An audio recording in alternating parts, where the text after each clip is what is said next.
Gracias. Pues bien, vamos a entonces ahora a comenzar nuestra clase en el nombre del Padre y del Hijo y del Espíritu Santo. Amén. Padre de misericordia, te agradecemos por todos los dones que cada día recibimos de ti. Gracias, Padre, por tu providencia que nunca falta. Gracias, Padre, por esta posibilidad de recibir tu verdad. Gracias, Padre, por el don de la fe. Te suplicamos ahora que el Espíritu Santo que Jesús nos ha regalado nos guíe en esta reunión. Por intercesión de María, te decimos, Dios te salve María, llena eres de gracia, el Señor es contigo, bendita tú eres entre todas las mujeres, y bendito es el fruto de tu vientre Jesús. Santa María, Madre de Dios, ruega por nosotros pecadores, ahora y en la hora de nuestra muerte. Amén. Te pedimos, Padre de misericordia, que tu Espíritu de luz, de verdad y de bondad consagre esta transmisión en el nombre de tu Hijo, Jesucristo, por el poder de su preciosa sangre y por la intercesión de la Inmaculada Virgen María, para que pueda servir a tu reino y para tu gloria. En el nombre del Padre, y del Hijo, y del Espíritu Santo. Amén. Bienvenidos todos a esta clase. Seguimos nosotros avanzando en nuestro tema. Hoy tenemos un tema que considero también muy importante. La vez pasada habíamos visto un poquito como en comparación las tres fuentes interiores, ¿no? Ya les he enviado la presentación de PowerPoint sobre estas tres fuentes interiores y cómo es que se pueden comparar en sus efectos, ¿no? En lo que producen en nosotros. Esas comparaciones sirven mucho precisamente para el objetivo de este curso, que es el discernimiento espiritual.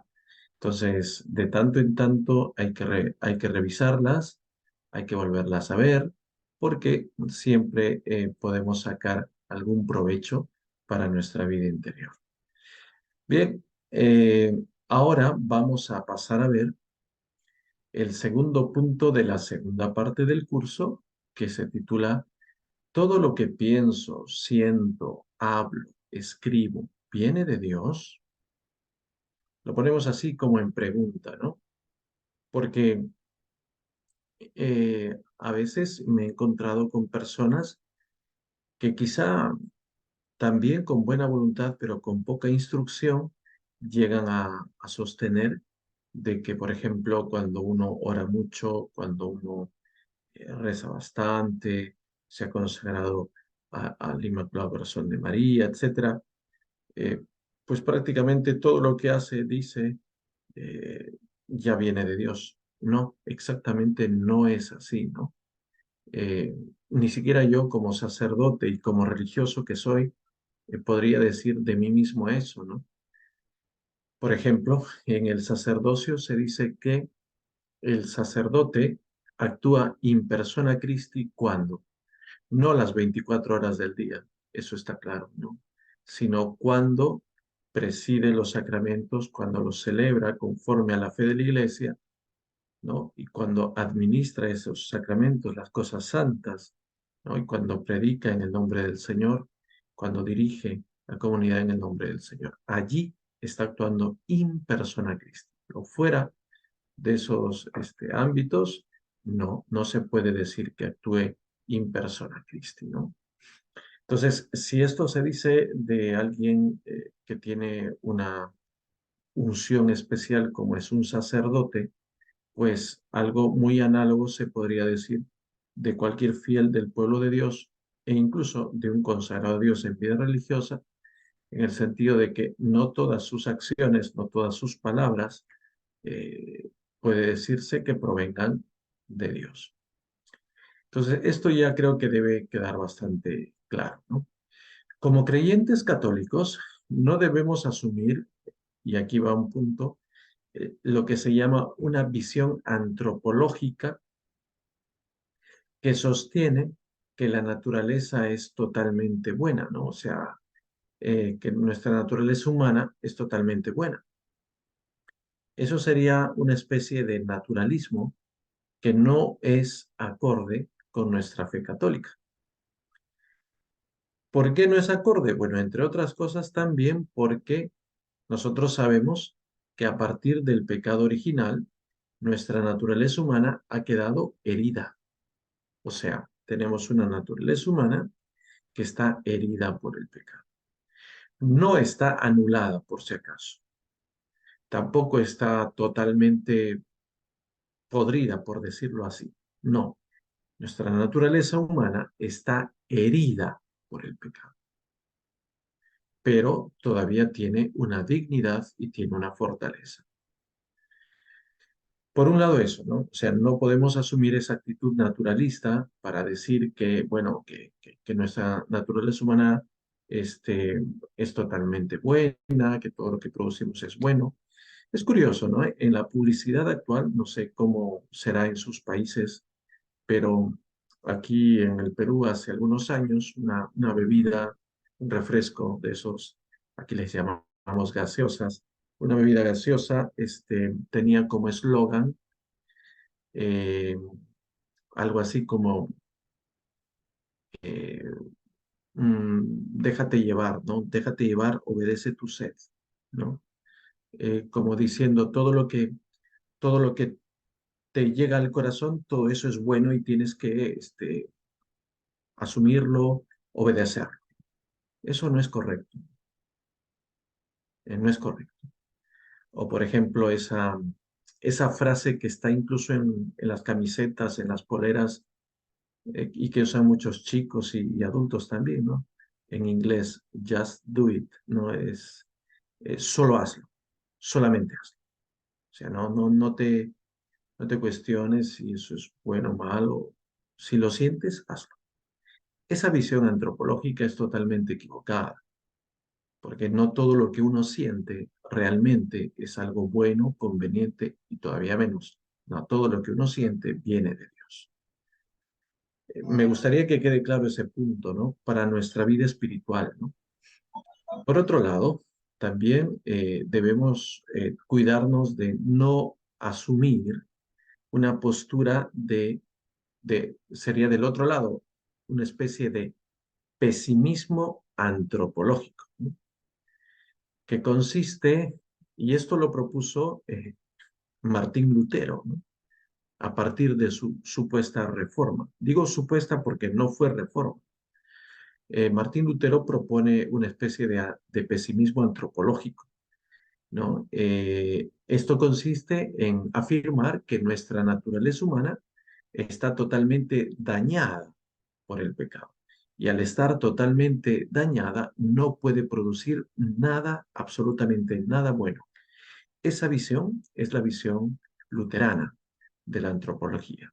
Esa visión para nosotros católicos es absolutamente inaceptable. O sea, Lutero, quizá aquí habría que decir algo más. Martín Lutero, entre paréntesis, y esto es un poco, quizá les puede ayudar en su discernimiento cultural, ¿no? Martín Lutero nunca, ojo y oíganlo bien, nunca pensó una reforma en santidad de la Iglesia. Esa es una idea y un criterio falso que ha corrido mucho, no sé por qué, no sabemos por qué, pero bueno, ha corrido tristemente, incluso en aulas de colegio y universidad. No es correcto decir eso. A Martín Lutero no le interesó una reforma en santidad. Él tenía un problema de orden, diría yo, afectivo y moral. Él no podía vivir serenamente su propia castidad. Él era un fraile y sacerdote agustino, sacerdote católico, religioso, y tenía un problema de este tipo. No podía vivir correctamente su castidad consagrada. Entonces, eso influye en su enseñanza y en su manera de entender la Sagrada Escritura, sobre todo las cartas de San Pablo. A partir de la carta a los romanos, él concluye que todo en el ser humano está podrido. Todo en el ser humano está dañado. Por eso es que él sostiene que la naturaleza humana ha sido dañada por el pecado. Distinto de lo que sostiene la fe católica, que dice que la naturaleza humana está herida por el pecado. Hay diferencia entre herido y dañado. Dañado ya es una situación mucho más fuerte y complicada, ¿no? Ya prácticamente es decir que ya no hay nada bueno en la naturaleza humana, ¿no? Entonces, eso sería el pesimismo antropológico. Tampoco nosotros podemos decir eso, que dijo Lutero, ¿no? Entonces, ¿cuál es nuestra visión católica? Nuestra visión católica es esta. El ser humano, la persona humana, puede y sabe hacer cosas buenas, pero no está confirmado en gracia. Es decir, no todo lo que piense, no todo lo que diga, no todo lo que le venga al corazón necesariamente es de Dios. Porque como ya lo hemos visto antes, eh, repasando las tres fuentes interiores, podría venir también de su carne, de su naturaleza, o podría venir incluso también del maligno, ¿no? Entonces, los seres humanos no estamos confirmados en gracia, ¿no? Un caso aparte y es único es la Santísima Virgen María, que ella, ¿no? En su mente, en su corazón, en su cuerpo, en todo su ser, pues tenía una santidad absoluta por obra de la redención de Jesucristo, ¿ya? Entonces, nosotros no podríamos decir que siempre estamos iluminados o guiados por la luz de Dios. Precisamente aquí viene el siguiente punto, ¿no? El punto 3 que quiero tocar ahora, que lo hemos titulado el iluminismo, una tentación constante. El iluminismo, una tentación constante. Eh, a ver, cuando yo me refiero al iluminismo, no nos estamos refiriendo a lo que en términos de la filosofía y del pensamiento intelectual se le llama la ilustración. No, aquí nos estamos refiriendo a una, eh, ¿cómo podríamos llamarlo? Una perversión de la vida mística dentro de la fe católica. Voy a tratar de explicarlo.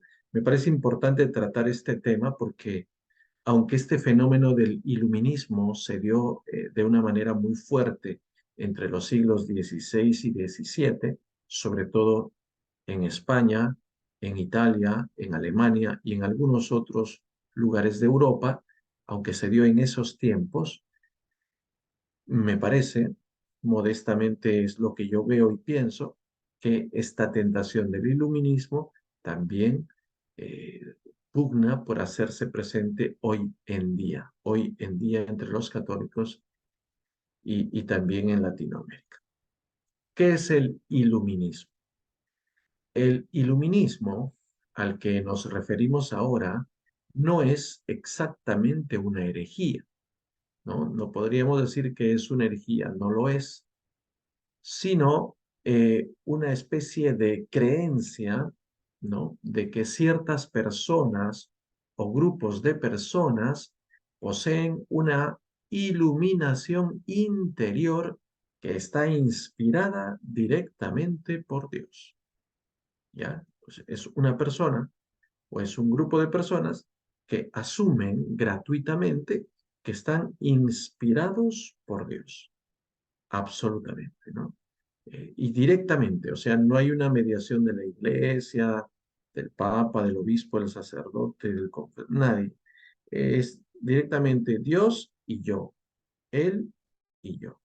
Ya está, ¿no? Entonces, la persona iluminada, para decirlo así, entre comillas, en la Edad Media se les llamaba los alumbrados.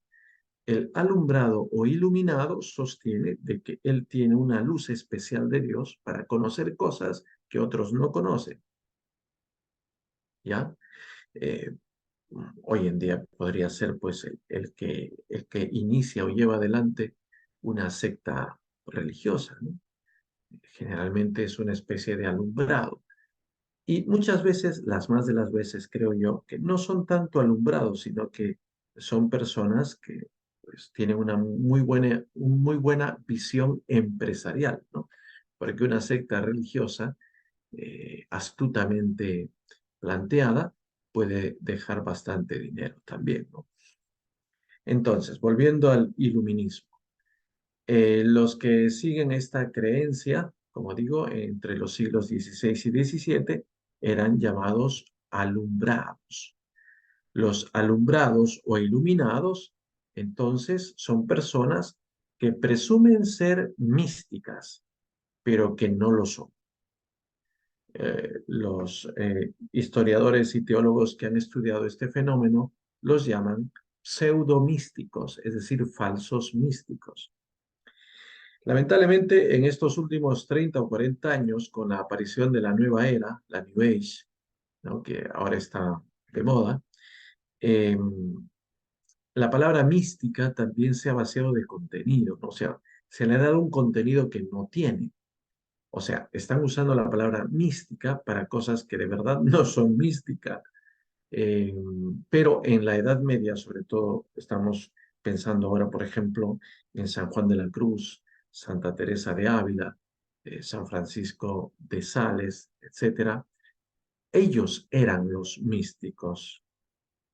¿Qué es un místico? Un místico es una persona, varón o mujer, que eh, tiene una unión muy fuerte y muy alta con Dios, ¿ya? Entonces, esta persona tiene una unión muy alta, muy fuerte con Dios, y porque está muy unido con Dios, él en su vida puede manifestar esta profunda unión con Dios por medio de algunos fenómenos que a veces son extraordinarios, ¿no? Entonces, ahí se da, por ejemplo, las visiones, las profecías, las levitaciones, las bilocaciones, los estigmas de la pasión de Cristo, etcétera, ¿no? Pero eso corresponde a los místicos. Repito, en la acepción más cristiana y católica de la palabra, místico es una persona profundamente unida con Dios. Hoy en día, como digo, la nueva era se ha apoderado de la palabra mística para designar cosas muy distintas, ¿no? Cosas que no tienen nada que ver o muy poco con la mística, o por lo menos han pervertido la significación de la palabra mística. Pues bueno, los alumbrados o los iluminados son pseudomísticos, es decir, son falsos místicos. Desprecian, por supuesto, la mediación de la iglesia, ¿no? Sobre todo cuando este, inducen a creer en revelaciones privadas, en apariciones. Ahora, paréntesis, no estoy diciendo aquí, por favor, entiéndanme bien, que no existen revelaciones privadas, que no existen apariciones. Por favor, no, no estoy diciendo esto. Estoy diciendo que sí existen, sí hay revelaciones, sí hay apariciones, pero los pseudomísticos se atribuyen revelaciones privadas, se atribuyen apariciones, las inventan o se dejan llevar por lo que su carne les sugiere. También el demonio puede sugerir revelaciones privadas y puede sugerir o puede crear apariciones. Bueno, el iluminismo es el cáncer de la mística. El iluminismo es el cáncer de la mística. El iluminado o el alumbrado pretende recibir la gracia de Dios, pero sin los sacramentos, incluso viviendo una vida que es inmoral. Repito esto, ¿no? Es interesante para el discernimiento. El iluminado o el alumbrado pretende recibir la gracia de Dios, pero sin los sacramentos. Es decir, sin confesarse, sin recibir la comunión, ¿no? Incluso viviendo una vida que es inmoral. Varias veces yo he visto estos casos, directa o indirectamente, ¿no? Eh, Gracias a una muy buena amiga que en paz descanse, una monjita excepcional, Sor Vicky Alor, una monjita peruana, que vivió muchos años en Medjugorje, testigo excepcional de las apariciones de Medjugorje, que en paz descanse. Ella varias veces me envió libros de todo calibre, ¿no? De los mejores y también de los dudosos, pero me mandaba libros dudosos porque el interés de esta buena monjita era que yo le dé una opinión, ¿no? Como ella vivía en Medjugorje, pues no sé si alguno de ustedes ha ido a Medjugorje, se lo recomiendo, si pueden ir, vayan. Pero como es un, un lugar de apariciones de nuestra Madre y un lugar de grandes manifestaciones de la fe, aparecían de tanto en tanto presuntos místicos, ¿no? Presuntas personas que tenían visiones, que tenían apariciones y cosas parecidas, ¿no? Entonces, varias de estas personas le regalaban a Sor Vicky libros que eran de su autoría, de la autoría de estos presuntos místicos, presuntos videntes, y entonces ella pues se encargaba de darles una ojeada y de dar una opinión, ¿no? Pues gracias a Dios ella me envió varios de estos libros, que dicho sea de paso, después de leerlos los he quemado porque no servían para nada en el sentido de que, eh, eh, por lo menos a mí me pareció muy evidente de que eran falsos místicos, ¿no?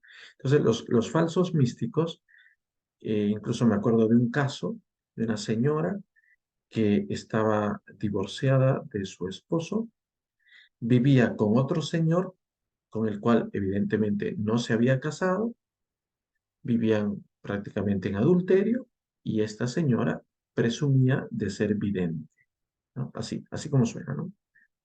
Está en pecado mortal, presume de ser vidente y sus visiones y sus mensajes eran realmente, bueno, lo menos que puedo decir era para reírse, ¿no?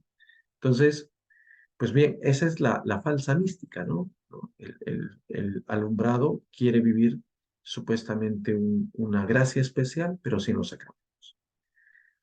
Generalmente mezcla sus visiones o sus misticismos con faltas al sexto mandamiento, o sea, faltas a la pureza, a la castidad, ¿no?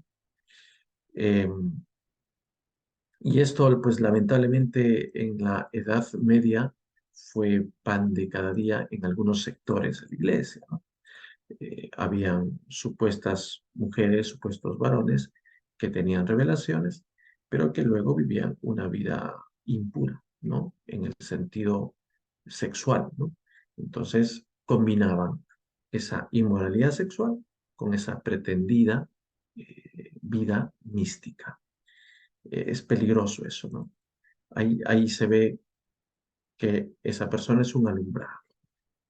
El iluminado afirma tener una luz especial con la que puede conocer los secretos divinos. Es interesante esto, ¿no? Él afirma que tiene una luz especial. Bueno, no sabe, ni él sabe explicar quizá cómo es que le ha venido, ¿no? Pero tiene una luz especial y él conoce los secretos de Dios. Y además, con esos secretos de Dios, él presume de ser santo o de por lo menos estar muy cerca de ser santo, ¿no? Ese es el iluminado. Recuerdo, y esto ya es una cuestión que yo viví diríamos,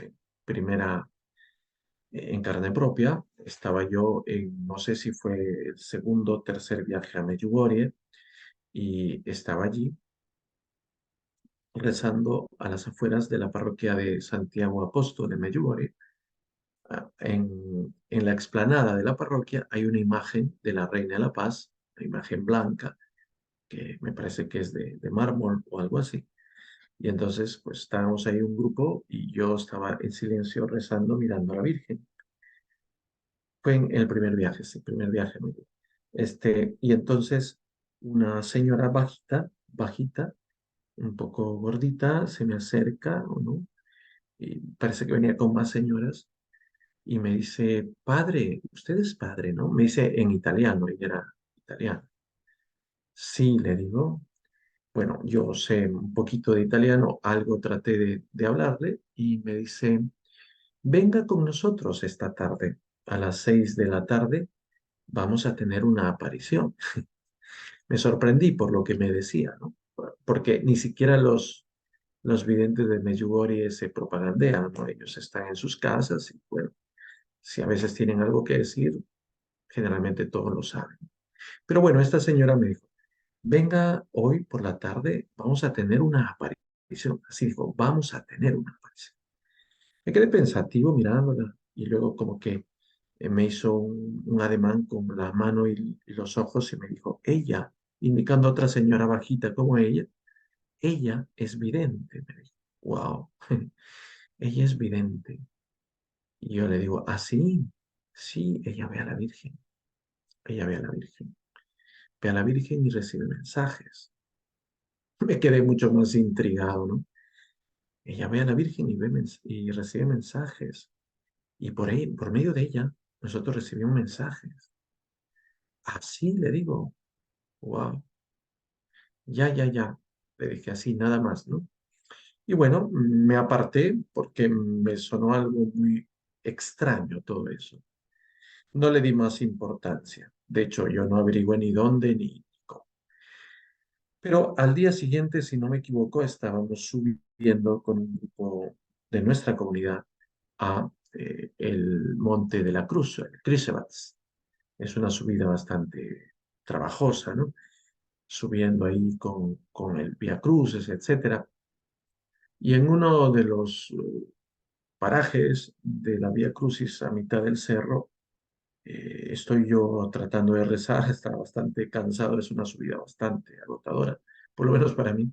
Y entonces estaba subiendo y a mitad de camino estaba esta señora, la que dijo su compañera de que tenía visiones, estaba sentada, no sé si sentada, no me acuerdo exactamente, o de pie, pero estaba mirando hacia el cielo y con los ojos en blanco, ¿no? Ojos totalmente en blanco mirando al cielo y las otras señoras alrededor de ella rezando oraciones, ¿no? En italiano. Me hizo mucha impresión, ¿no?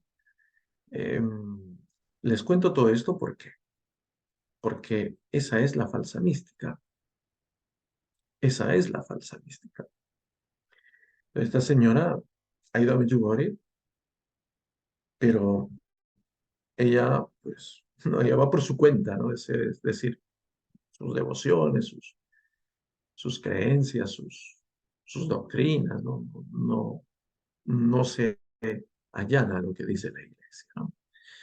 Hay que tener mucho cuidado, queridos amigos y hermanos, porque este tipo de personas pululan, ¿eh? Pululan no solo en Medjugorje, supongo que también habrán otros tantos en Fátima, otros tantos en Lourdes, otros tantos en Guadalupe, y en fin, y en casi todo lugar de apariciones de la Virgen, siempre aparecen estas personas, ¿no? El iluminismo es un estado de religiosidad exaltada, ¿no? Es un estado anárquico, individualista, que ofrece rebeldía a las normas de la iglesia. Esto es importante también tenerlo en cuenta, ¿no? Ofrece rebeldía a las normas de la iglesia. O sea, ellos van por su cuenta, van por su cuenta, ¿no? Ellos dicen que son católicos, pero ellos van por su cuenta. Ellos creen lo que ellos quieren y rezan como ellos quieren. El iluminado o alumbrado es un místico de torpe calidad, de torpe calidad, ¿no? Hoy en día la tentación del iluminismo es latente, más todavía cuando estamos en un tiempo en el que los mensajes del cielo son varios. Debemos tener bastante prudencia y cimentar nuestra vida de unión con Dios en una seria vida ascética. Y subrayo esto, ¿no? La mística sin ascesis se corrompe siempre. Repito, la mística sin ascesis se corrompe siempre. ¿Y cómo se puede ver una verdadera mística? Cuando implica ascesis. La vez pasada hemos hablado de la ascesis, espero que ya lo sepan, pero voy a repetirlo porque creo que varios aquí están muy distraídos y no han entendido lo de la ascesis. La ascesis es un esfuerzo personal por darse la contra, así como suena. Es un esfuerzo personal por darse la contra. Y esta ascesis se manifiesta de varias maneras. Por ejemplo, la mortificación de los sentidos, el ayuno, las vigilias, la actitud de abnegación, o sea, negación de sí mismos, el orgullo, la vanidad, la flojera, los defectos, diríamos, dominantes de la persona. Uno se esfuerza por corregirlos, se esfuerza por darse la contra. Cuando uno tiene este esfuerzo, entonces es una persona que está viviendo en ascesis. Una persona que presume de ser mística, pero no tiene ascesis, cuidadito, mañana o pasado va a caer en algún error.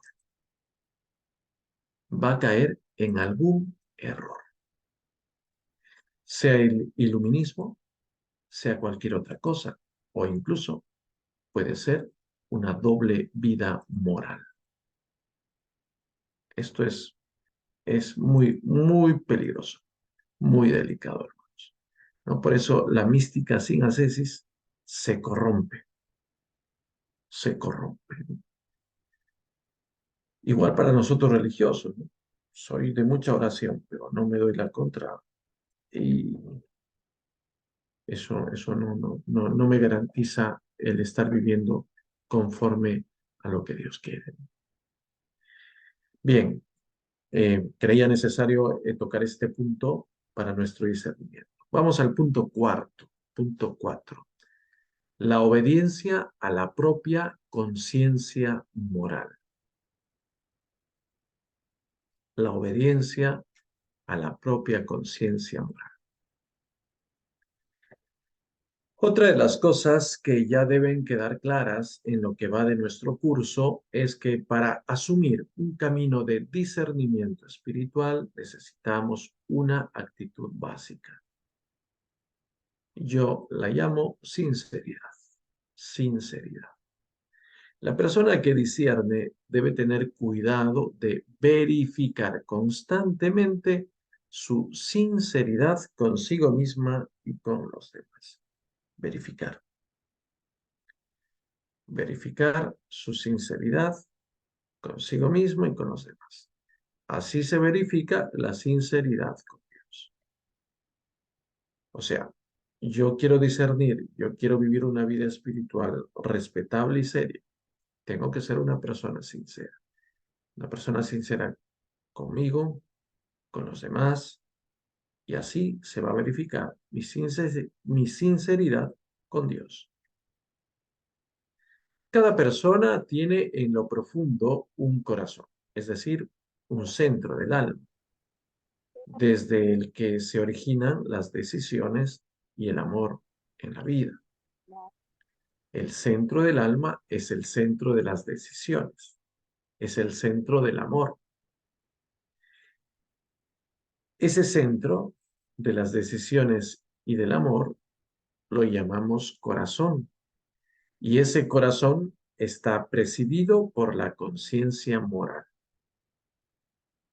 ¿no? Ese corazón está presidido por la conciencia moral. La conciencia moral nos dicta lo que es bueno y lo que es malo.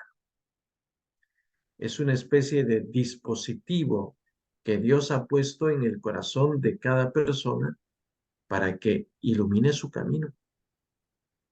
Es un dispositivo interior, es un dispositivo espiritual que Dios ha puesto para que la persona sea iluminada en el mejor sentido de la palabra. Cada persona entonces tiene el deber de obedecer su conciencia moral. Cada persona tiene el deber de obedecer su conciencia moral. Cuanto más obedece su conciencia moral, más carácter y rectitud tiene. Cuanto más la desobedece, más se miente a sí mismo, se degrada y se pervierte. Entonces, ¿cuál es nuestra primera obligación moral? Nuestra primera obligación moral es obedecer nuestra conciencia. Es muy famosa la frase del ahora santo, ¿no? San John Henry Newman. Él es un convertido del anglicanismo. Se convierte a la fe católica, se hace sacerdote, llega a ser cardenal y ahora es santo de la iglesia, ¿no? San John Henry Newman decía que eh, a veces los anglicanos le buscaban un poquito tirarle la lengua y le decían, ahora que eres católico, dinos, ¿a quién obedeces más? ¿A Dios o al Papa? ¿No? Le fastidiaban con eso. Y entonces él muy astutamente decía, a mi obediencia es en primer lugar a mi conciencia moral. Así, mi obediencia es en primer lugar a mi conciencia moral. O sea, cada persona debe obedecer su conciencia. De lo contrario, pues, está en pecado, ¿no? La conciencia moral se debe formar también. O sea, se debe consolidar, se debe fortalecer. ¿Por medio de qué se consolida y se fortalece la conciencia moral? Bueno, aquí les doy algunas pistas. La primera, las buenas lecturas. Qué importante es la lectura, ¿no? Eh, las buenas lecturas son necesarias no solo para aprender a pensar, sino también para proteger, consolidar y fortalecer la conciencia. Buenas lecturas, no cualquier cosa, ¿no? Buenos libros. Segundo, la conciencia se forma por medio de una enseñanza adecuada, ¿no? Si tienes cursos adecuados, profesores adecuados, enseñanza correcta, ¿no? Y tercero, por el cultivo de la vida espiritual, ¿no? La conciencia se consolida y se fortalece cuando uno cultiva su vida espiritual. ¿Esto qué significa? ¿Qué significa vida espiritual? Ya lo deben tener claro, ¿no? Pero lo repito, es compromiso de oración y compromiso de ascesis. Compromiso de oración y compromiso de ascesis. Eso es vida espiritual.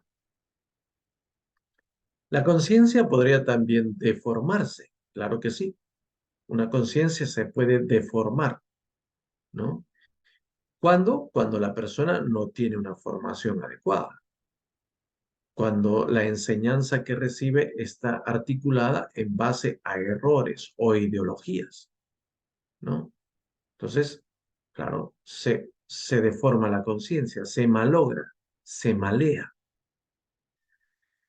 Por tanto, a todos nosotros nos compete ¿qué cosa? Primero, formar nuestra conciencia, ¿no? Si ustedes están en este curso les está ayudando a formar su conciencia moral, ¿no? Segundo, tenemos la obligación de obedecer lo que nos dicte nuestra conciencia. Y el resultado de una buena formación y de una obediencia a la conciencia va a ser una vida recta y también la santidad. Ese es el resultado, ¿no?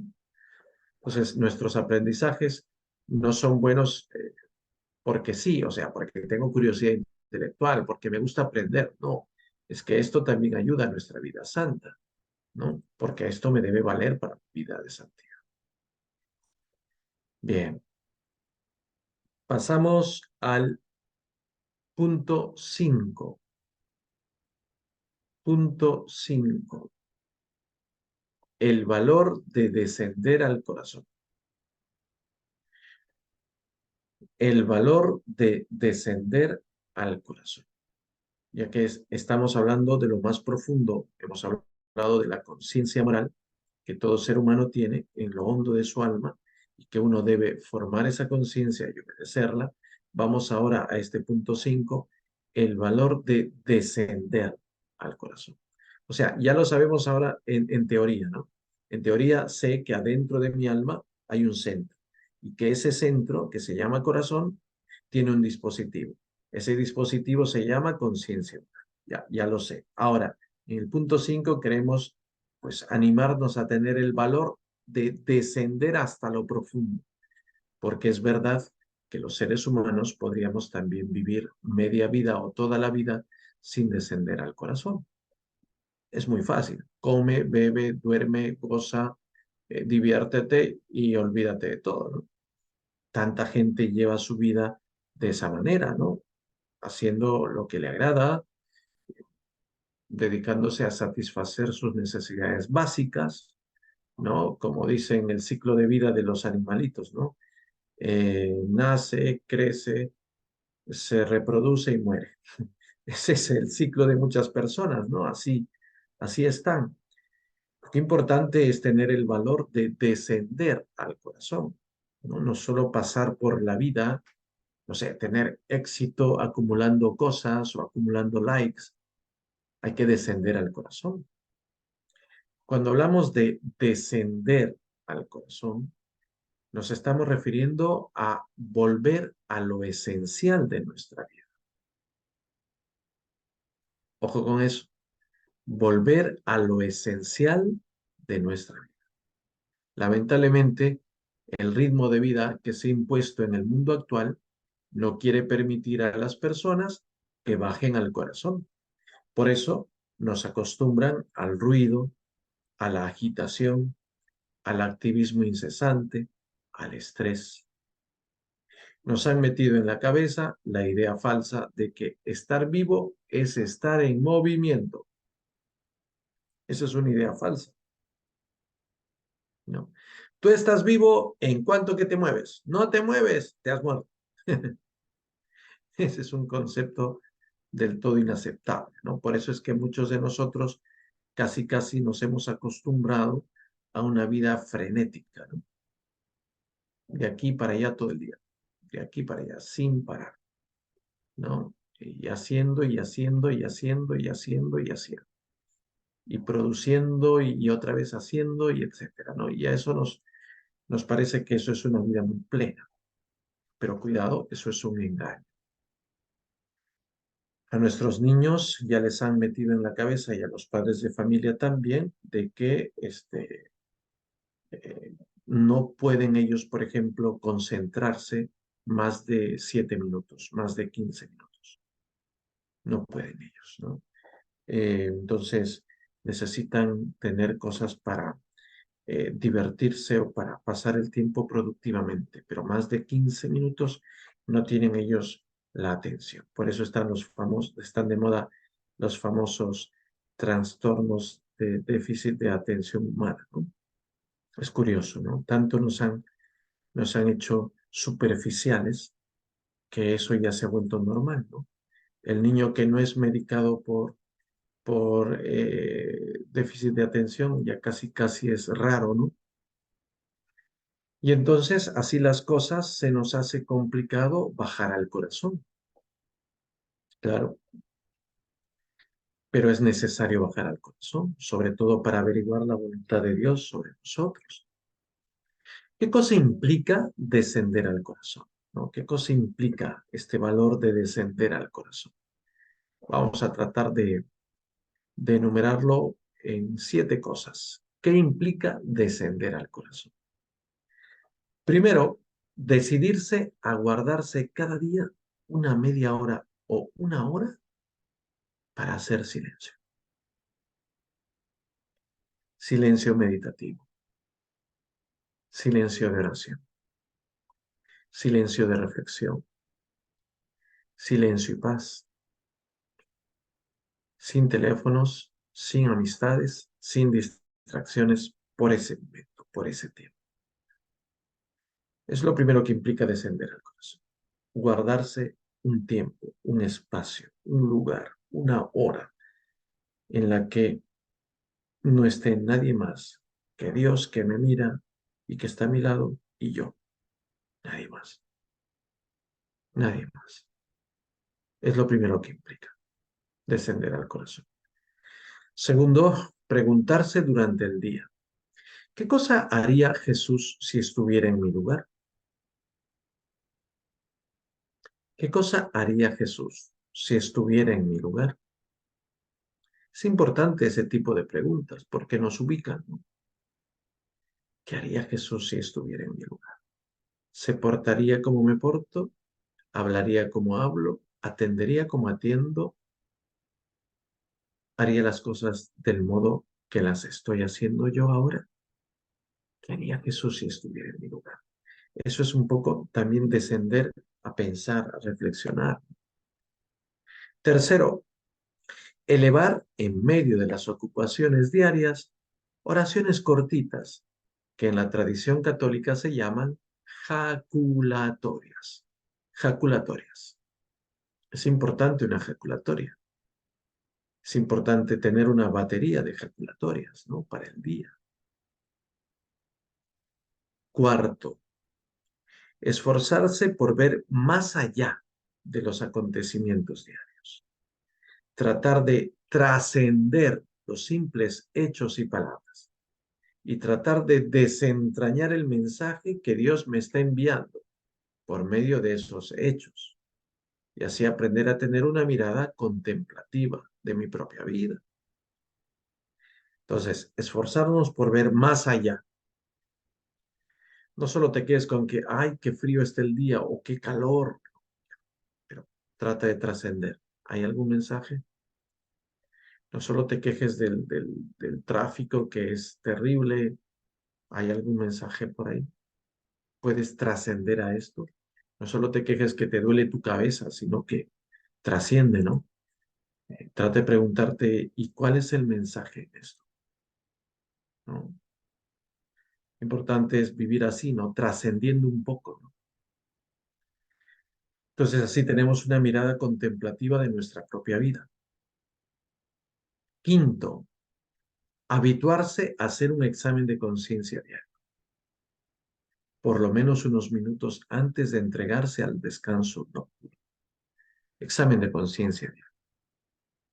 Revisar el día, revisarlo a la luz de Dios. ¿Qué he hecho? ¿Qué no he hecho? ¿Qué he hecho mal? ¿Qué he hecho bien? ¿Qué cosa me da alegría? ¿Qué cosa me da tristeza? ¿En quién puse mi confianza? ¿En quién puse mi esperanza? Sexto, cada mes tratar de tener un espacio de mayor silencio. Cada mes, un espacio de mayor silencio. Por ejemplo, una jornada o una media jornada de reflexión, que puede ser un retiro, un desierto, etcétera. Cada mes, un espacio de mayor silencio. Jornada o media jornada. Y siete, cada año, un retiro de silencio, por espacio de varios días, para, con el auxilio de la palabra, bucear en el mar del corazón propio y en el corazón de Dios. Son 7 recomendaciones que les doy, ¿no? Entonces, primera, decidirse a guardarse cada día media hora o una hora para el silencio. Segunda, preguntarse cada día qué haría Jesús si estuviera en mi lugar. Tercera, elevar en medio de las ocupaciones diarias oraciones cortitas, jaculatorias. Cuarta, esforzarse por ver más allá de los acontecimientos diarios, trascender los hechos, las palabras. Para esta teología.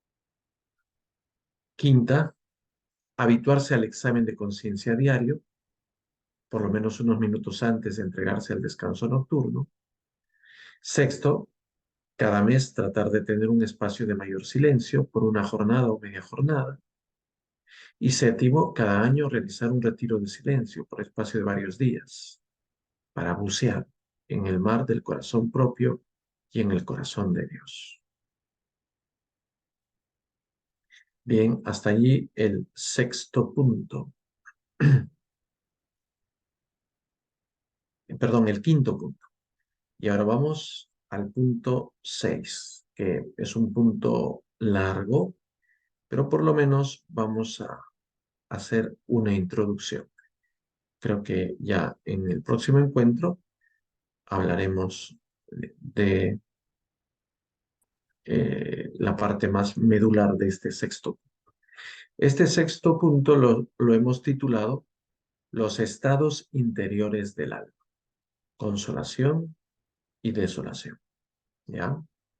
Son los estados interiores, diríamos, más, yo diría, comunes, ¿no? Consolación y desolación. Comenzamos. Todos experimentamos estados interiores muy diversos. Unas veces nos sentimos animados y entusiastas. Otras veces estamos desanimados y pesimistas.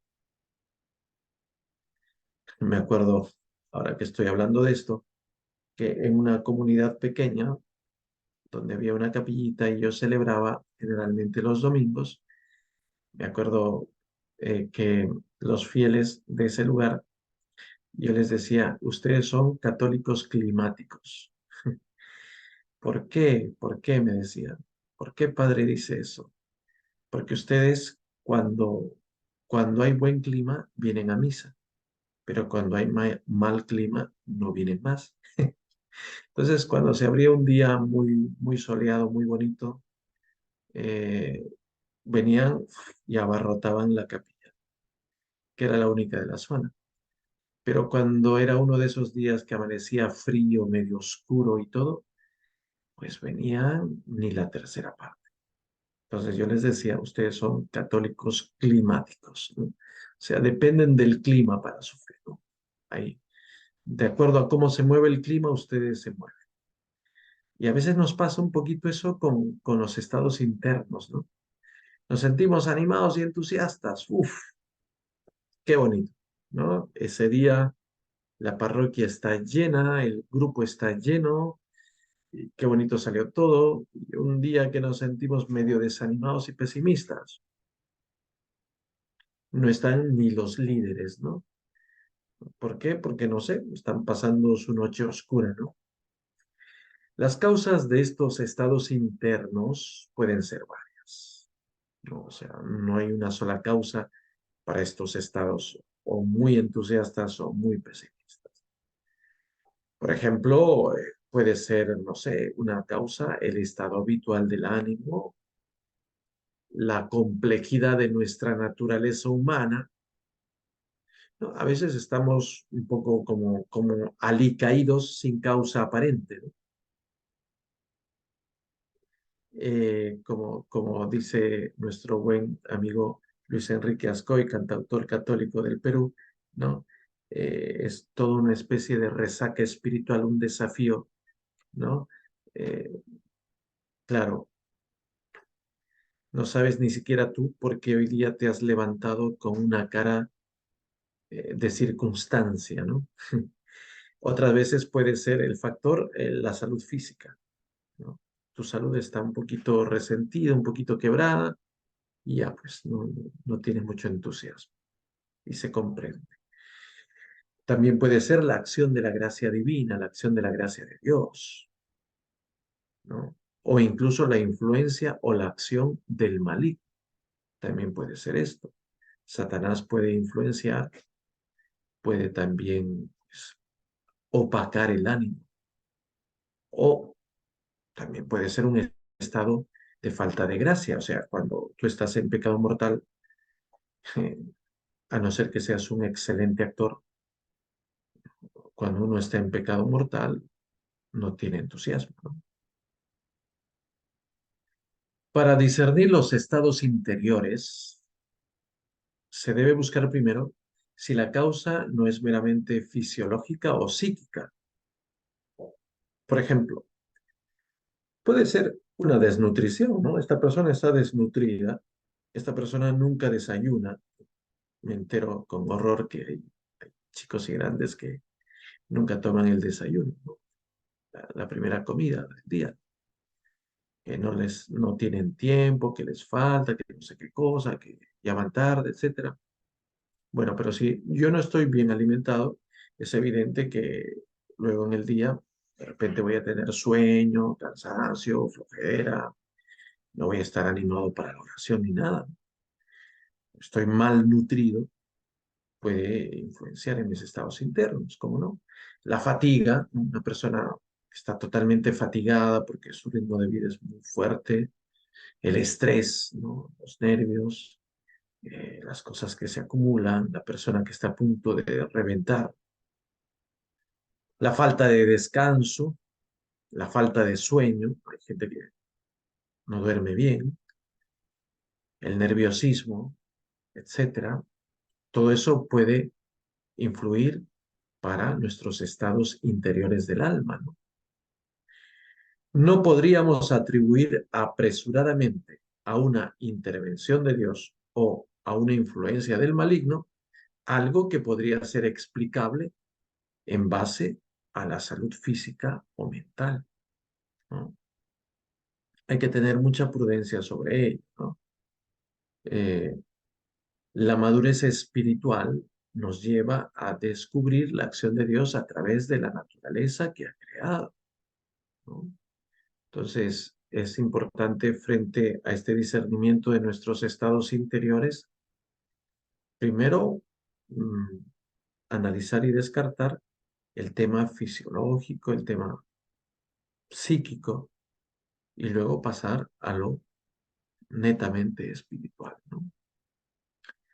Entonces, existen dos grandes tipos de estados interiores.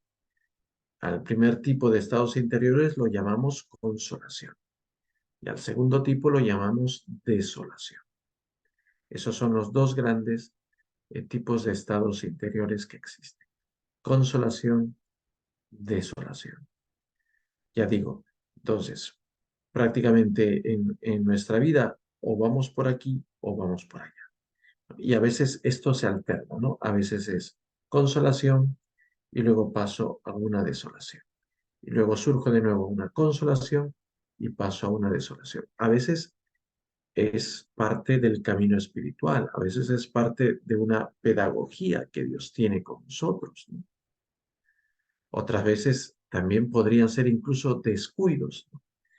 Si yo soy una persona que descuida su oración, que descuida su unión con Dios, que no es una persona que persevera en su oración, evidentemente me voy a sentir desolado, ¿no? Pero si yo soy una persona que a pesar de todo cultivo mi oración diaria, trato de profundizarla, de hacerla interior, de convertirme, seguramente voy a cosechar con más facilidad consolación de Dios.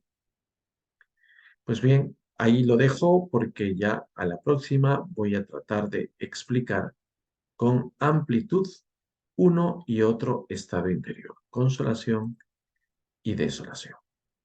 Bien, entonces hasta aquí llego por hoy y ahora espero si es que alguno tiene